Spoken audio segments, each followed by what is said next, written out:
When you hear Nazi secret weapons, you might picture sci-fi gadgets or wild conspiracy theories, but the truth is stranger, and way more fascinating. Today, I'm taking you inside the shadowy world of Hitler's hidden arsenal, the real-life superweapons that almost changed the course of World War II. Let's kick off with the V-2 rocket. This wasn't just another bomb, it was the world's first long-range guided ballistic missile.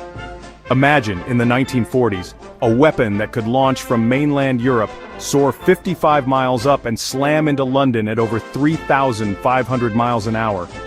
There was no warning, no defense, just a terrifying explosion out of nowhere. Developed by Wernher von Braun, the V-2 was a leap into the future, even if it couldn't win the war. But the Nazis weren't stopping at rockets.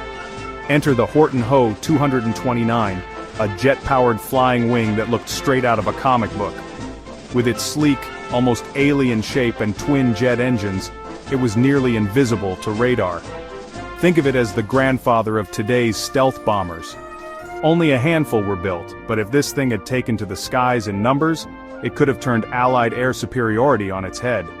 Now for something truly gigantic, the Schwerer Gustav.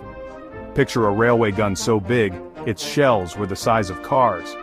Weighing in at a mind-blowing 1,350 tons, Gustav could obliterate concrete fortresses from miles away. But moving it was a nightmare. Tracks had to be specially laid, and it was a sitting duck for Allied bombers. In the end, it was more of a psychological showpiece than a practical weapon. Of course, no list is complete without Die Glock, the bell. This is where things get weird. Supposedly, it was a top-secret Nazi device capable of anti-gravity, or maybe even time travel, depending on who you ask. There's zero hard proof it existed, but the myths have kept conspiracy theorists busy for decades.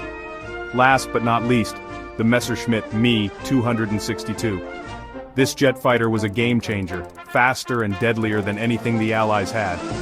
It could rip through bomber formations at 540 miles an hour. But by the time it showed up, the war was already slipping away from Germany's grasp.